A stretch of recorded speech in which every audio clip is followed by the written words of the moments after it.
नमस्कार प्रिय मित्रों, मैं अंजू शर्मा संस्कृत जीनोम में आप सभी का स्वागत करती हूँ। तो सभी मित्रों से मेरा निवेदन है, जो भी मित्र हमारे लाइव जुड़ चुके हैं और जो हमारी कल की कक्षा में हमारे साथ मित्र जुड़े थे, उनमें सुनील कुमार जी हैं, रेशमा पठान जी हैं, वीटू यादव जी, दिव्या देवी जी, मनीष कुमार, सुमन राजपूत जी हैं, विपुल जी हैं, दीपशिखा द्विवेदी जी हैं। तो मैं सभी मित्रों से ये निवेदन करना चाहूंगी कि आप सभी लोग वीडियो को जैसे शुरू होती है वैसे ही अपने मित्रों के साथ वीडियो की लिंक को शेयर कर लिया कीजिए, जिससे कि अधिक से अधिक लोग हमारी वीडियो के साथ लाइव जुड़ जाया करें। और वीडियो आप सभी को अच्छी लगती है तो वीडियो को लाइक अवश्य किया कीजिए, क्योंकि आपके वीडियो लाइक करने से मुझे ऊर्जा मिलती है और मैं और अधिक मेहनत करती हूँ आप सभी के समक्ष। आपके जो भी चाहे साहित्य हो चाहे व्याकरण की कक्षा हो, उनको अधिक से अधिक और सरल भाषा में बनाकर आप सभी के समक्ष प्रस्तुत करने के लिए। तो जैसा कि आप सभी लोग जानते हैं, हम लोग भारवी कृत महाकाव्य किरातार्जुनीयम के प्रथम सर्ग का अध्ययन कर रहे थे। तो अभी तक हम लोगों ने प्रथम सर्ग के जो हमारे 15 श्लोक थे, जो कि वंशस्थ छंद में रचित हैं, तो मैंने आप सभी को पहले बता दिया है। वंशस्थ छंद में हमारे 44 श्लोकों का वर्णन है, 45वें श्लोक में पुष्पिताग्रा छंद और 46वें श्लोक में हमारा मालिनी छंद है। तो अभी जैसा कि हम लोग वंशस्थ छंद का अध्ययन कर रहे थे, तो वंशस्थ छंदों में हम लोगों ने 15 श्लोकों का अध्ययन कर लिया था। तो आज हम लोग जो हमारे आगे के श्लोक हैं, मैं उन सभी श्लोकों को लेकर आप सभी के समक्ष आई हूँ। तो आइए हम लोग जो हमने 15 श्लोकों का वाचन कर लिया था, अध्ययन कर लिया था, और उनसे संबंधित जो बनने वाले प्रश्न थे उनके विषय में भी जान लिया था। तो उससे आगे के श्लोकों का हम अध्ययन करते हैं। तो सबसे पहले उसका वाचन करते हैं और उसके बाद एक एक शब्द का अर्थ जानने के बाद उसकी पूर्ण व्याख्या को जानेंगे। तो हमारा जो 16वां श्लोक है, जो कि वंशस्थ छंद में लिखा हुआ है, तो आइए पहले हम इसका वाचन करते हैं और फिर इसके अर्थ को जानते हैं। तो आप सभी लोग मेरे साथ दोहराइए। अनेक राजन्य रथा सुसंकुलम तदीयमास्थान निकेतनाजिरम नयत युग्मच्छद गंधिराद्रताम वृषम नपोपायन दंतिनाम मदः। तो हमारा जो 16वां श्लोक है, इस श्लोक में दुर्योधन की जो संपन्नता है, उस संपन्नता को जो हमारे महाकवि भारवी हैं, उन्होंने वनेचर के मुख से युधिष्ठिर के सम्मुख वर्णन करवाते हुए कहा है।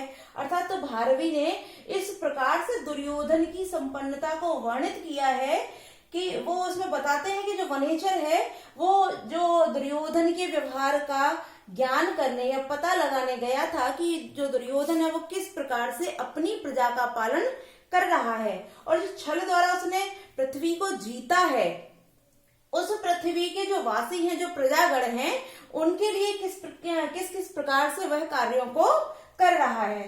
तो वहां से लौटकर जो वनेचर द्वैत वन में आया है, तो वो द्वैत वन में युधिष्ठिर के समक्ष अपनी वाणी को कहता है। तो उसमें वो बताता है, जो 16वां श्लोक है, इसमें जो उसकी संपन्नता है दुर्योधन की, उसका वर्णन किया गया है। तो यहाँ हम पहले एक एक शब्द का अर्थ जानते हैं।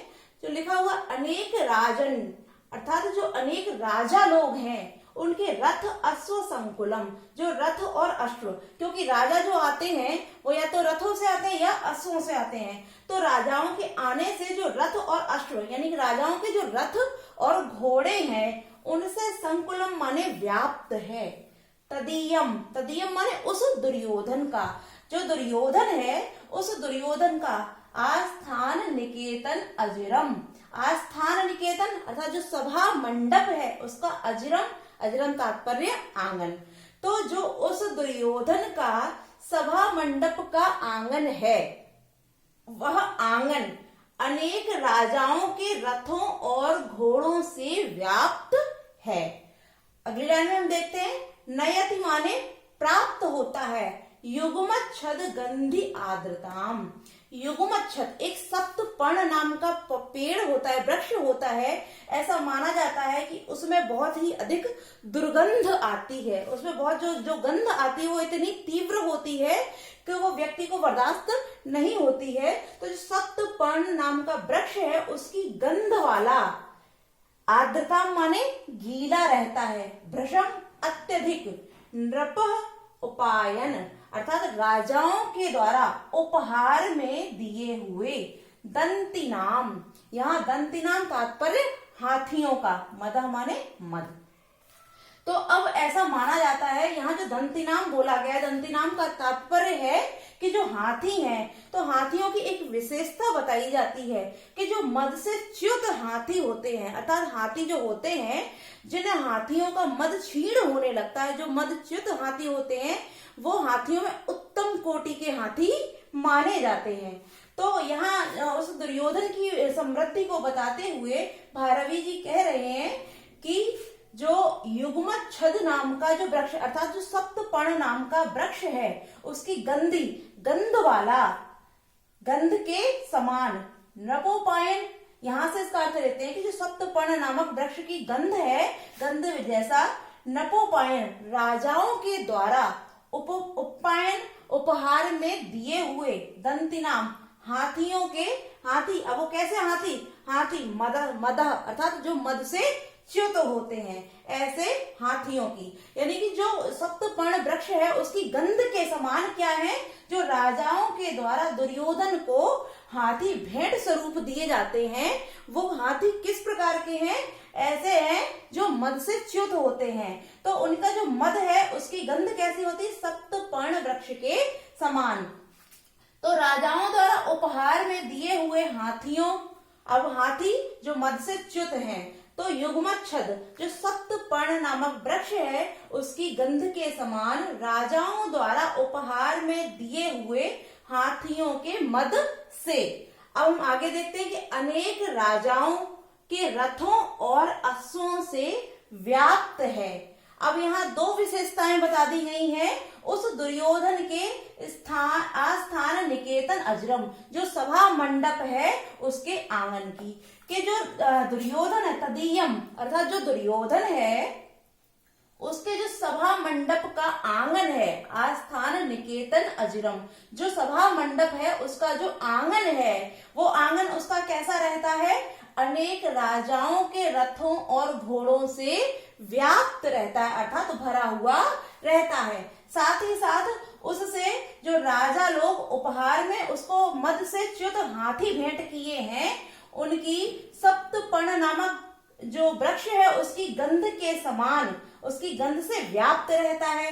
साथ ही साथ भ्रशम आर्द्रताम, भ्रशम माने अत्यधिक, आर्द्रता माने गीला, और नयति माने प्राप्त होता है। तो सप्तपर्ण वृक्ष की गंध के समान वाले राजाओं के द्वारा भेंट स्वरूप दिए हुए या उपहार में लाए हुए हाथियों के मद से, साथ ही साथ अनेक राजाओं के रथों और अश्वों से व्याप्त उस दुर्योधन का जो सभा मंडप का आंगन है वो अत्यधिक आर्द्रता या गीलेपन को प्राप्त होता है। तो हम लोगों ने इसके जो शब्द हैं उनके अर्थों को जान लिया है। तो इसमें जो हमारे महाकवि भारवी हैं उन्होंने दुर्योधन की अत्यधिक समृद्धि का वर्णन करते हुए यहाँ बता रहे हैं कि जो अनेक राजा लोग हैं, अनेक देशों से आने वाले जो राजा लोग हैं, उन्होंने जो दुर्योधन है उसको इस प्रकार के हाथी दिए हैं जो उसकी समृद्धि को और अत्यधिक बढ़ाते हैं। साथ ही साथ उसके जो सभा मंडप का आंगन है वो सदैव गीला रहता है। अब वो गीला किस प्रकार रहता है कि राजाओं द्वारा जो उसकी भेंट स्वरूप हाथी लाए गए हैं, मद से च्युत हाथी लाए हैं, उनके मद चूने से अर्थात उनके मद से वो हमेशा ही अत्यधिक गीला रहता है। साथ ही साथ जो राजा लोग आते हैं उसके पास, उनके रथों और घोड़ों से वो व्याप्त रहता है। तो यहाँ दुर्योधन की समृद्धि का वर्णन करते हुए भारवी जी ने इस चीज का वर्णन किया गया है। अब इसमें जो हमारे महत्वपूर्ण शब्द हैं और उनमें जो समास दिए गए हैं, आज हम उसके विषय में भी जानते हैं। तो हमारा यहाँ जो दिया है युग्मच्छद गंधी, युग्मच्छद अयुग्मच्छद गंधी, अर्थात अयुग्मच्छद गंधी जो शब्द है यहाँ हमारा बहुब्रीहि समास का विधान किया गया है। इसका जो विग्रह है वो हो जाएगा हमारा अयुग्मच्छदस्य गंध एव गंधो यस्य सः। अब अगला जो हमारा रथा स्वम, यहाँ अगर हम सिर्फ इतना ही शब्द लेते हैं रथा स्वम, तो यहाँ हमारा द्वंद्व समास हो जाता है, क्योंकि रथा च और अस्वम च, यहाँ द्वंद्व समास हो जाता है। किंतु यदि यहाँ पूरा शब्द ले लेते हैं राजन्य रथा स्व संकुलम, यदि पूरे शब्द में आपसे पूछा जाता है कि यहाँ पूरे शब्द में किस समास का विधान है, तो यहाँ तृतीया तत्पुरुष समास का विधान तत्पुरुष समास का विधान हो जाता है। अब हम देखते हैं कि आस्थान निकेतनम, जो हमारा आस्थान निकेतन अजरम जो शब्द है, यहाँ षष्ठी तत्पुरुष का विधान किया गया है, और जो इसका विग्रह है वो हमारा हो जाता है आस्थान से निकेतन से अजरम। अजर माने होता है, अजरम माने होता है आंगन। तो हमने इस श्लोक का पूर्ण अर्थ जान लिया है। अगर फिर भी एक बार हम फिर इसको देख लेते हैं, यहाँ बताया जा रहा है जो दुर्योधन है तदीयम, अर्थात जो दुर्योधन है उसके सभा मंडप का जो आंगन है, वो आंगन शक्तपर्ण वृक्ष की गंध जैसा नपोपायन राजाओं के द्वारा उपहार स्वरूप लाए हुए हाथियों के मद से अत्यधिक आर्द्रता को प्राप्त होता है। साथ ही साथ अनेक राजाओं के रथों और अश्वों से वो व्याप्त रहता है। अर्थात जो दुर्योधन है उसका सभा मंडप का आंगन बहुत बड़ा है, किंतु वहां इतने राजा लोग आते हैं कि राजाओं के साथ जो रथ और घोड़े आते हैं उनसे उसका सभा मंडप पूर्ण भर जाता है। साथ ही साथ उसमें एक ऐसी दुर्गंध आती, एक ऐसी महक आती रहती है, एक ऐसी गंध आती है जो शक्तपर्ण नामक वृक्ष से निकलती है। अब वो गंध किसकी होती है? तो जो राजाओं द्वारा दुर्योधन के लिए भेंट स्वरूप हाथी लाए गए होते हैं, उनके मद के टपकने से वह गंध आती है। साथ ही साथ उसका जो आंगन है सभा मंडप का, वो भी अत्यधिक गीला रहता है। ठीक है, अब हम अगले श्लोक की तरफ बढ़ते हैं। जो हमारा अगला श्लोक है उसमें कहा गया है, पहले हम उसका वाचन कर लेते हैं। सुखेन लभ्या ददता कृषिवलै रकष्टपच्या एव शस्य संपदा वितन्वती क्षेम मदेव मात्रका चिराय तस्मिन् कुर्वस्य कासति। तो इस सूत्र में, इस श्लोक में भी जो हमारा दुर्योधन है उसी की समृद्धि के विषय में यहाँ वर्णन किया जा रहा है। तो इसको भी पहले हम एक एक शब्द करके इसके अर्थ को जान लेते हैं, उसके बाद में संपूर्ण श्लोक का अर्थ जानेंगे। तो सुखेन, सुख से, यहाँ तृतीया व्यक्ति है। लभ्या, लभ्य यानी कि प्राप्त करके, ददता धारण करता है। कृषि वलई, कृषि वलई, यहाँ तृतीया व्यक्ति का विधान किया गया है।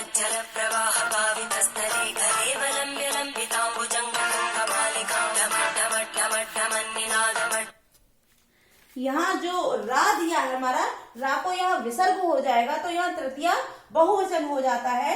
तो अकृष्ट पच्या एवं सस्य संपदा, तो अकृष्ट अर्थात कर्षणादि व्यवहार के बिना, पच्या माने पकी हुई, एवं माने समान, सस्य संपदा, सस्य संपदा जो धन धान्य इत्यादि जो फसलें होती हैं, धान इत्यादि जो फसलें होती हैं उनको वितन्वती करते हुए। क्षेमम, क्षेमम माने होता है कल्याण। अब हमारा यहाँ शब्द आ गया अदेव मात्रका। अदेव मात्र अर्थात जो देवों के ऊपर आश्रित नहीं हो ऐसी। चिराय बहुत समय तक, तस्मिन माने उस दुर्योधन के द्वारा, कुरवा कुरु प्रदेश चकाशति सुशोभित होता है। तो अब हमने एक एक शब्द का अर्थ जान लिया है, तो अब हम इसकी संपूर्ण व्याख्या देखते हैं। तो जो इसका अर्थ लिया जाएगा वो यहां से आ जाएगा कि चिराय, चिराय माने बहुत देर तक, अर्थात बहुत दूर तक या बहुत समय तक। तस्में माने उस दुर्योधन के द्वारा या उस दुर्योधन ने। क्षेमम कल्याण को, क्षेमम माने होता है कल्याण को। वितन्वती करते हुए या करने के कारण, जो बहुत समय तक, तस्मिन माने उस दुर्योधन के द्वारा, क्षेमम कल्याण को वितन्वती करने के कारण, कुरुवः कुरु प्रदेश में, अदेव मात्रका। तो आइए पहले हम यहाँ जो शब्द हमारा दिया है अदेव मात्रका, इसको समझ लेते हैं, उसके बाद इसके आगे के लिए बढ़ते हैं। तो जो हमारी खेती होती है, आप सभी लोगों ने खेती के विषय में सुना होगा, तो जो खेती होती है वो दो प्रकार की होती है, जिसको हम बोलते हैं एक देव मातृका और दूसरी होती है अदेव मातृका। तो यहाँ जो शब्द दिया है अदेव मातृका, तो पहले हम देव मातृका जान लेते हैं। जब हम खेती करने के लिए केवल देव अर्थात वर्षा के ऊपर ही निर्भर होते हैं, देव के, अब यहाँ देव शब्द क्यों जोड़ा है, क्योंकि जो वर्षा होती है ऐसा माना जाता है कि वो भगवान इंद्र के द्वारा ही कराई जाती है। तो इंद्र के द्वारा जो जब कृषि के लिए हम वर्षा के ऊपर निर्भर रहते हैं, कृषि कार्य को करने के लिए केवल वर्षा के ऊपर निर्भर रहते हैं, तो वो देव मातृका हो जाती है। अब अदेव मातृका क्या होती है? अदेव मातृका से यहाँ तात्पर्य है जब हम कृषि के लिए किसी भी वर्षा पर निर्भर ना होकर जो हमारे अन्य कृत्रिम साधन होते हैं, कृत्रिम साधन जैसे नदियां, नहरें, जलकूप, कुएं, नदी, नाले, तालाब इत्यादि। तो जो नदी, नाले, तालाब, कुएं और नलकूप इत्यादि जो होते हैं वह हमारे अदेव मातृका अर्थात देव मातृका ना होकर अदेव मातृका होते हैं, जिनके द्वारा हम अपने कृषि की सिंचाई करते हैं। तो यहाँ आप लोगों को क्लियर हो गया होगा कि देव मातृका क्या है और अदेव मातृका क्या है। तो यहाँ इसी चीज को अब आप इसी शब्द को यहाँ लेकर चलिए, क्योंकि यही एक मुख्य शब्द है। तो यहाँ बताया जा रहा है कि चिराय तस्मिन, यानी कि दीर्घ समय तक, तस्मिन उस दुर्योधन के द्वारा क्षेमम कल्याण को करने के लिए, वितन्वती, वितन्वती माने होता करने के लिए, क्षेमम माने कल्याण को। तो बहुत दीर्घ समय तक, लंबे समय तक उस दुर्योधन के द्वारा कल्याण को करने के लिए जो अदेव मातृका अर्थात कृषि का जो अदेव मातृका, यानी कृषि के लिए उसने क्या किया, अदेव मातृका अर्थात देवों पर न निर्भर रहते हुए, यानी कि देव के ऊपर निर्भर न रहते हुए, अकृष्ट पच्य, अकृष्ट यानी कृष्ण आदि व्यवहार के बिना ही, पच्य माने पकी हुई, कृषि वलई किसानों के द्वारा, सुखेन सुख से, लभ्य माने प्राप्त की हुई, क्या, सस्य संपदा, यानी कि जो धान्य आदि हैं, धन संपत्तियां, अब धन संपत्तियां कौन, धान अनाजों की जो संपत्तियां हैं, उन संपत्तियों को कुरु प्रदेश के किसानों के द्वारा सुख से प्राप्त करते हुए धान्य आदि को ददता माने धारण करके, जो वो हमारा दुर्योधन है वो क्या हो रहा है, चकाशति सुशोभित हो रहा है। अब यहाँ हम एक सिंपल भाषा में आपको बताते हैं कि जब हम ऐसा जानते हैं, ऐसा मानते भी हैं और ये सही बात भी है कि जो किसी भी राज्य या किसी भी क्षेत्र की जो समृद्धि होती है, ऐसा माना जाता है कि वो किसानों के ऊपर ही निर्भर करती है। जितना समृद्ध उस राज्य का किसान होता है, उतनी ही समृद्ध वहां की प्रजा के साथ साथ राजा भी होता है। क्योंकि जब जो किसान है वो जो फसल उत्पादित कर रहा है, जब उसको संपूर्ण मात्रा में फसल मिलेगी तो वो अपने राजा को कर भी उसी प्रकार से प्रदान कर सकता है। और क्योंकि राजाओं की जो आमदनी होती है, जो इनकम का स्रोत होता है, जो उसकी धन संपत्ति अर्जित करने का माध्यम होता है, वो प्रजाओं के द्वारा आने वाला जो कर होता है वही होता है। तो क्योंकि यहाँ जो दुर्योधन है उसने क्या किया है कि जो कुरु प्रदेश के किसान हैं उनकी धन धान्य इत्यादि सुख से, उनको जो शस्य संपदाएं हैं, जो धान अनाज इत्यादि की संपदाएं हैं, वो उन किसानों को, किन किसानों को, जो कुरु प्रदेश के किसान हैं, उनको सुख से प्राप्त हो और वह अपनी कृषि के लिए देव मातृका, देवों के साधन के ऊपर आश्रित न हो और वह कृष्ण आदि व्यवहार के द्वारा बिना ही पक जाए। इस कारण से उसने जगह जगह पर नलकूप, कुएं, नदी, तालाब इत्यादि का निर्माण कराया, जिससे कि जो वहां के किसान थे वह अत्यधिक धन धान्य को सुख से प्राप्त करते थे और वहां प्रसन्न रहते थे। तो उनके द्वारा जो वो दुर्योधन था उसकी भी समृद्धि दिनों दिन बढ़ती हुई जा रही थी। तो हम फिर दोबारा पुनः इसके अर्थ को देख लेते हैं कि अधिक समय तक उस दुर्योधन के द्वारा कल्याण किए जाने पर या कल्याण को करने के कारण, कुरुवः, कुरु प्रदेश की जो जनता थी, जो किसान थे, वो अदेव मात्र का यानी कृषि के लिए देवों पर आश्रित न होकर, यानी जो कृषि करते थे उसके लिए किसी भी देव पर आश्रित नहीं रहते थे, और अकृष्ट पच्य अर्थात कर्षण आदि व्यवहार के बिना ही जो इनकी फसलें पक जाती थी, तो ऐसे वह किसान, कुरु प्रदेश के ऐसे किसान सुख से प्राप्त करके शस्य संपदा, धन जो अनाज आदि संपदाएं होती थी उनको सुख से प्राप्त करके उसको धारण करने से ही जो दुर्योधन था वह सुशोभित हो रहा था। तो यहाँ आपने जाना कि जो दुर्योधन है उसने अपने प्रजाओं के कल्याण के लिए, अपने राज्य के जो किसान थे उनके विकास के लिए उसने जगह जगह कुरु प्रदेश में नहरों, तालाबों और जो नलियां, वो नलकूप इत्यादि थे उनकी व्यवस्था करवा दी, जिससे कि जो किसान थे वो वर्षा पर आश्रित न होकर अपनी जो खेती होती थी उसको उन साधनों से पूर्ण कर लेते थे, और इस प्रकार से उसकी धन संपदाएं जो थी वो दिन प्रतिदिन बढ़ती जा रही थी। अब हम लोगों ने इस श्लोक का संपूर्ण अर्थ जान लिया है, तो इसके जो मुख्य मुख्य शब्द हैं उनको भी जान लेते हैं। यहाँ जो शब्द हमारा दिया है लभ्य, लभ्य में यथ प्रत्यय का विधान किया गया है, साथ ही साथ है दधता, दधता यहाँ सत्री प्रत्यय का विधान है। सुखेन में मैंने आप सभी को बताया यहाँ तृतीया विभक्ति है, और जो हमारा है आकृष्ट पच्चया यहाँ तृतीया तत्पुरुष समास बताया गया है। तो हम लोगों ने इस संपूर्ण श्लोक का अर्थ भी जान लिया, और इन दोनों से बनने वाले जो महत्वपूर्ण शब्द थे, प्रश्न थे, उनको भी जान लिया। यदि आपसे पूछा जाता है कि अदेव मात्र का खेती किस प्रकार की होती है, तो जब हम खेती के लिए देवों पर आश्रित अर्थात वर्षा पर आश्रित न रहकर कृत्रिम साधनों के माध्यम से खेती करते हैं, वही अदेव मात्र का होती है। और जो दुर्योधन था उसने अपने राज्य के किसानों के लिए किस प्रकार की व्यवस्था की, तो नलकूप इत्यादि उसने लगाकर अपने राज्य के किसानों को संपन्न किया, जिनके द्वारा उस दुर्योधन की ख्याति भी चारों दिशाओं में फैलने लगी थी। तो आज के लिए हम इतना ही रखते हैं, क्योंकि हमारे 2 श्लोकों में ही बहुत समय चला गया है, तो आज हम 2 ही श्लोकों का अध्ययन करते हैं। कल हम इन 2 श्लोकों के साथ और भी किसी श्लोक को लेकर आएंगे। तो आज के लिए हम इतना ही रखेंगे। तो आज के लिए इतना ही मित्रों। अगर आप सभी को चैनल वो वीडियो अच्छा लगा है तो वीडियो को लाइक अवश्य कीजिए, और चैनल को जिन भी मित्रों ने सब्सक्राइब नहीं किया है कृपया सभी मित्र हमारे चैनल को सब्सक्राइब करके चैनल के साथ अवश्य जुड़िए। तो आज के लिए बस इतना ही। नमो नमः मित्रों।